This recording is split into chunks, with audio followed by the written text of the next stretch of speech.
I do want to say one, I don't know if this is it's just like a little anecdote, but you can whatever with it.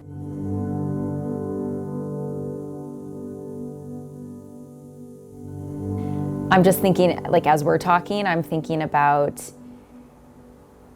I've heard before if you're drowning in a river or you go overboard, over the boat or whatever in a river. I've only been whitewater rafting once, and that was terrifying. I was like, I'm never doing this ever again.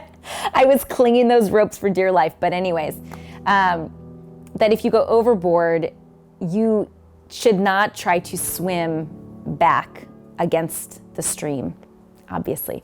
But what you should do is go with the stream and swim yourself off to the side and then, get yourself off to safety. So we've been working at home in our own home spaces since I think the first week of April. We took like 2 weeks at the end of March, and then we sort of locked in. And before that, we had 1 day in the studio with Talia, 2 days in the studio with Nicole. So I've sort of learned who they are and learned about their moving bodies via a Zoom screen, which is like kind of mind-boggling. I was raised just dancing. Like that was all I did. Different forms of dance, but I basically danced all the time. And as an adult, I feel the same way that I want to be a well-rounded human being who has people in my community that come from all different kinds of places, have different experiences. I kind of want my moving body to be experiencing those different perspectives too, and I think sport has something totally different to offer the moving body. And it enables me to connect with movers who aren't dancers and to be able to talk about how stuff is similar and how stuff is different. And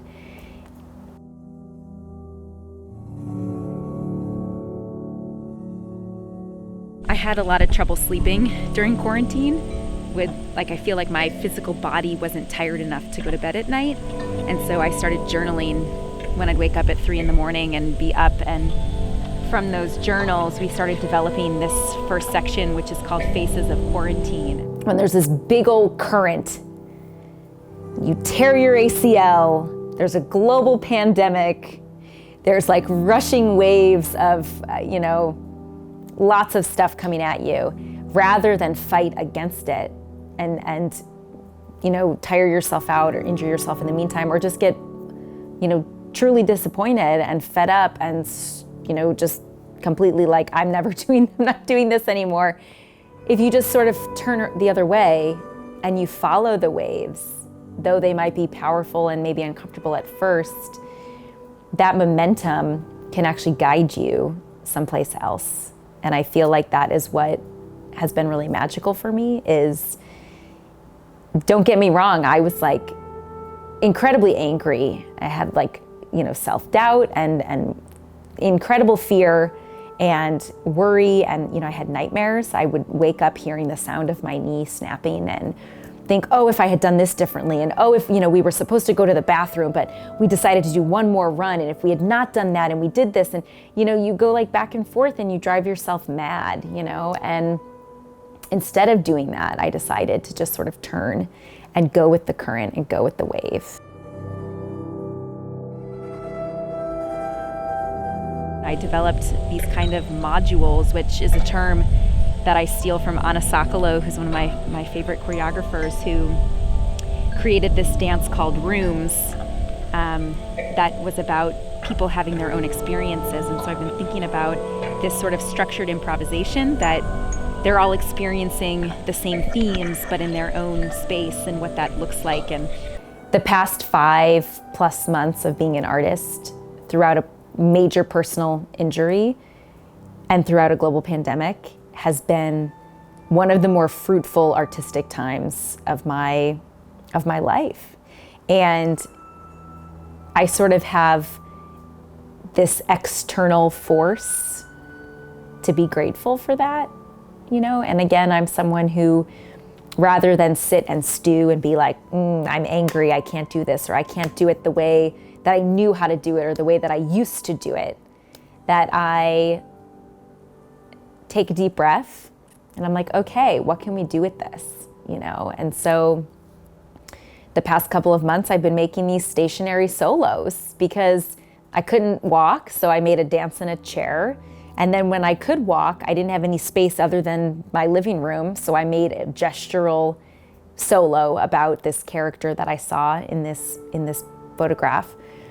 And on top of that, we're rehearsing on Zoom every week and building Zoom studies and micro choreographies that look at face and emotion and story, and using what we've been feeling and what we've been dealing with over the past couple of months, not to oppose it or fight it or find discomfort or disagreement or disapproval or all those other words against, that it's like, well, what can we do with this? Doing it with a Zoom camera live, this is the first time I've ever seen it, like with them moving with the camera, the computers in space. Normally I just see them, their little, faces, and when they leave the screen, I normally don't see them, which is crazy because now I can see them. It sounds so obvious, but it's kind of mind-boggling.